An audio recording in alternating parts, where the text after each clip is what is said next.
Radio Ramogi Karchun Jaluo.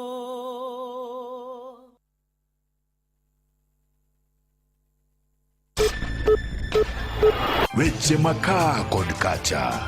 Joluo duto e piny Luo duto. Radio Ramogi, #1 station for the Luo nation.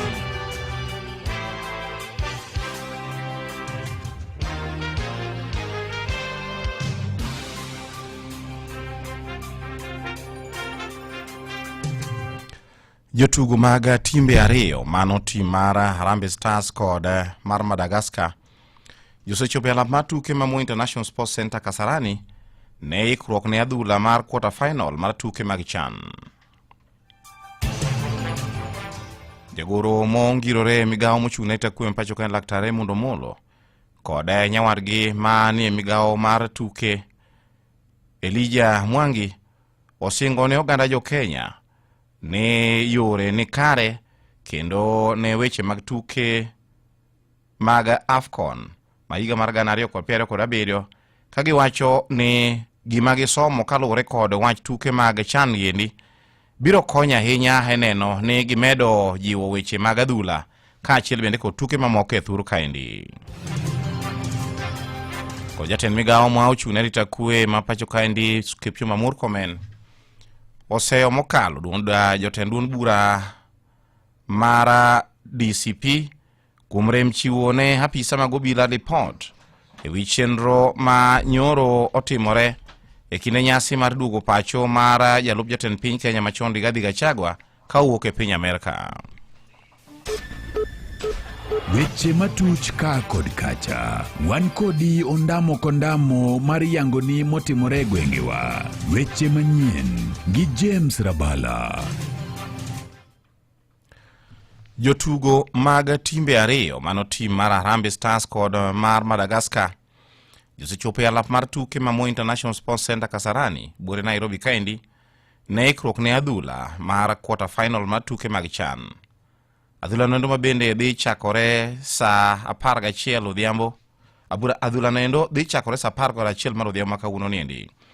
Johera mag adhula jodhi nyime gidonjo alap mar tuke ma International Sports Center Kasarani noendo ka arita ojiw mokalo e alap noendo ma ng'ata madonjo kunendo igoyo peksen mokalo. Kata kamano moko kuom johera mag adhula to yudore kamarach bang' kane ousnegi otike mabandia kod onjwaria moko kendo koro ne ochuno ni obila oriembgi gidog pacho mangiso ni pesa gi odhi nono. Kapodwan mane weche mag tuke eni jagoro mongirore migawo mar arita kwe pacho kan Laktare Mundo Molo kod nyawadgi mane migawo mar tuke Elijah Mwangi osingo ne oganda jo Kenya weche mag hikruok mag tuke mag AFCON ma higa mar 2027 ka owacho kata ka giwacho ni tuke mag AFCON goendo ibiro tayo maber malich mokalo kaluwore kod gino magisomo e weche mag tuke mag CHAN ma biro konyo gi ahinya neno ni tuke mag AFCON goendo obiro tayo maber moloyo. Kane owuoyo seche mane Eric otimo limbe alap ma Baba Dogo ma jatelo noendo nowacho ni piny owacho ochiwore gi yore te mara neno ni tuke mag CHAN obiro dhi maberie moloyo. Security officers together with the Federation and the Ministry of Sport have really gone out of their way to make sure that we have a successful tournament. And up to this point in time, we have made adjustments where there were gaps of security. Of course, that has also come with a bit of inconvenience. You've spoken to the challenge of traffic. To korka kore to jagoro mongirore Mwangi to ne opako malich mokalo yo ma otago do tuke mag CHAN kowacho ni ongiso makare ni piny owacho chiwore ne weche mag tuke kendo ne weche mag tuke obede mabere thur kaendi. Ne oyango ni moko kuom gige tuke ibro med keto mar mondo mi obedre rang'iny mamalo king'iyo godo weche mag tuke mag AFCON mabiro bedo higa mar 2027 noendo. In essence, for matters AFCON, we'll be having two praying grounds. That is the Kasarani International Sports Complex. Nyayo will not, it will be a training ground. And that's why we are developing the Taranta Sports Complex, which is around 60% complete to date. And our expectation is that by December, it shall be through. Bende ne owacho ni en kod geno maduong' ni tim mar Harambee Stars dhi bedo joloch e tugo mag CHAN giendi. Our expectation is that Harambee Stars are gonna take the trophy. There's no two ways about it. And the over 450 million, that is the prize money from CAF, will be left here in the country. So that now the teams like the Babadogos and the other clubs across the country can benefit from that money. Because as a government, we are not able to support every other club. That is the response. Jatend migao mar arita kwe mpacho kaendi Kipchumba Murkomen oseo mokalo jotend dun bura mar DCP kuom nyore mchiwo ne apisa mag obila report e wi chenro ma nyoro timore e kinde nyasi mar duogo pacho mar jalup jatend piny Kenya machon Rigathi Gachagua kowuok e piny Amerika. Kipchumba okwedo mokalo tulo manyo nenore odiochieng' manyoro kama kweth mag jonjore ma iwacho ni nyo okodi nyo sando jo Kenya kanyakla gi jofwambo. Wach manyo okelo hinyruok mag jofwambo mathoth kod kethruok mag nyamburko manyo ochiel gi kite. Murkomen wacho ni sirikal ne osekwayo dun bura mar DCP mondo mi ong'is apisa mag harita mokwongo motelo ne duogo pacho mar Gachagua to ne gidagi. E weche ma moko bende ma pogore kod mano, eni duol mochung' ne kedo gi weche mag mibadhi pacho kaendi EACC ochwalo nyinge Gavana Sadik ma pod ni apis sani gi achiel mane osewuok e apis jomin buche mag oganda ka itudo gi kod mibadhi mar yako mwandu jopiny.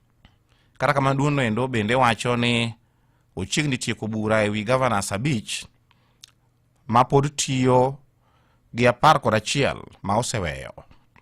Kata kama director maduono endo Abdi Mohamed wacho ni nonro e wi jod bura machin mibadhi omieno to pogi chako timo.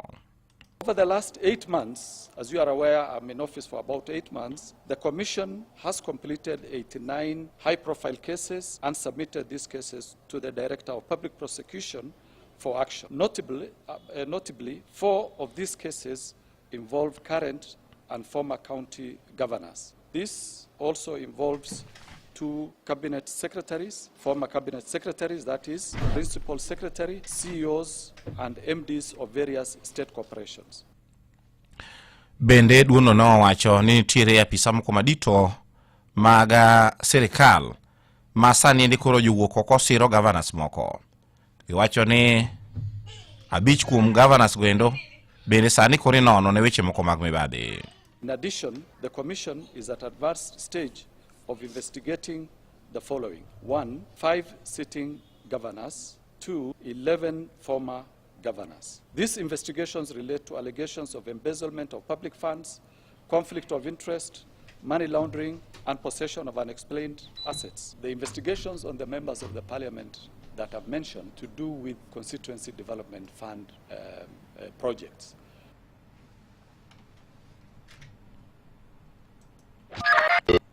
Matuch e kor gwenge gi James Rabala.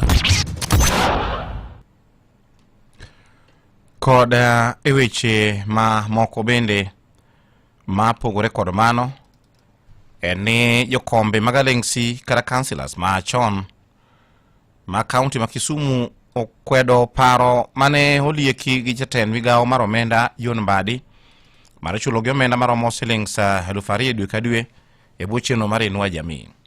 Kane otelna i kod councillor machon mar Railways ward e county ma Kisumu Isao Nyango ne giwacho ni paro mar miyo gi omenda no endo en tugo ma ok nyal yie. Ne ongiso jatend migao no endo mondo miyo chaka anena kendo gima mondo mi ochaka ong'e anena kendo chung' mare kaluwore kod weche machalo kamago. Kagiwacho ni omenda maromo shillings 2,000 ok en gino minyalo miyo ng'atno endo manotiyo ne jopiny.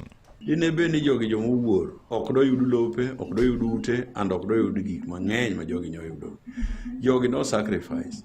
Koro ka nitie thuolo minyalo konygi go kaka ndalo mecha ne Mheshimiwa Uhuru Kenyatta ne nie e kom. Nowachi ni mondo mi councillors siling 200,000 to gikaw gidhigo. Kamano noyud ni tek. Ana suggest ni kare gimigi 20,000 e dwe ka dwe. Jogo dong' matin, sani gibe koro ng'eny, most of them koro dhimna higa 70, 60, matin nyalo bedo 60, moko be 80, and thogi be rate mar thogi ni malo kabisa nikech gidong' matin. Gima miyo sirikal ok anyal miyo wang'e mondo omigi pesa moro malong'o manyalo konyo ngima mar ng'ato. Ok ane. Sani gichandre gi mar governors, gidwa ni mondo giketi. E sama giriyo mar governor manyo onge chikni. Ang'a mondo giketo mar councillors be mondo bedie chik mondo migi pesa ma chik owalo manyalo konyo ng'ato. Mi ng'ato pesa ma koago to bendo oko ne oyudo gimoro mondo ebe chunye okwe ni kare notiyo ne piny gi e yo makare kendo jopiny ogone erokamano. Jago moro ne osodhi Nyabende ma en jakom mar riwruok mag councillors go endo e gwenge mag Nyanza wacho ni luya mane gichwero ne piny ok nyal dhi nono kama kane omedo ni mibadhi nyaka dwar mana yo ma inyalo chulgi godo kar wacho ni weche moko manono machalo kama mago endo mag tugo. Nyinga en councillor Osodhi Nyabende, an chairman machon mar Greater Kisumu County Council mawaluongo na LNC. Kora LNC ka adhi e 2 terms. To kane wa onge gima nomiwa. Bang' higni duto ne oluongwa e bura Nairobi. Mwayalo councillors duto te e Kenya. Ne wayiere ni gini dhi mondo miwa pesa wa ma iterowa dala kaka ji duto. Ok ni konyowa kata ni neno ruma ne watiyo e momiyo nimiwa gimoro. Koro burani kane wasekadhe waserito makata mna sani Gavana marwa Professor Nyang'nyong'o gini achiel kuom joma notero gini e bunge magi nokalie ma Senate bo kale wachni. Koro gimomiyo mbadi doke wachni kendo mar ariyo ni ok nyal chul noneno seria moro mane oyalo gi ng'a giyale bura. Ka koro watieko magi kore thund weche mano wakelo ni ka koro waketo nigi eyo machuok. Jotugo mag timbe ariyo mano tim mar Harambee Stars kod mar Madagascar Josechopo alap mar tuke Manyien International Sports Center Kasarani bure Nairobi kaendi ne ikruok ne adhula mar quarter final mar tuke mag CHAN. Jagoro mongirore migawo mochung' na itakuwe mpacho kaen Laktar Raymond Omolo kod nyawadgi mantie migawo mar tuke Elijah Mwangi osingone oganda jo Kenya ni ikruok ne tuke mag AFCON maiga mar 2027 dhi nyime makare kendo gineno ka tuke go endo biro tuge yo maber moloyo kaluwore kod puonj mag yudo kowuok kuom tuke mag CHAN 2024. Kod jatend migawo mar arita kwe Kipchumba Murkomen oseo mokalo jotend duond bura mar DCP kuom nyore mchiwo ne apisa mag obila lipoti wi chenro manyoro timore kinde nyasi mar duogo pacho mar jalup jatend piny Kenya machon Rigathi Gachagua kowuok e piny Amerka. Nye kwara mga jong mago bende makilo wa e giko mag winjo weche manyien mawuok kone kocha ge lakseche gindi. Watude kendo kango chopo sa 11 mar odhiambo watude kendo kango chopo sa 1 mar otieno ma abro kilo ne weche manyien kendo adimba kokamano kango chopo sa 11 kod sa 12 to bu kilo ne weche manyien go endo e yo machuok.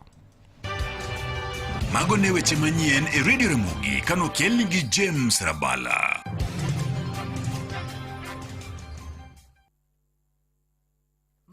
Ramogi Radio Ramogi Karchun Jaluo.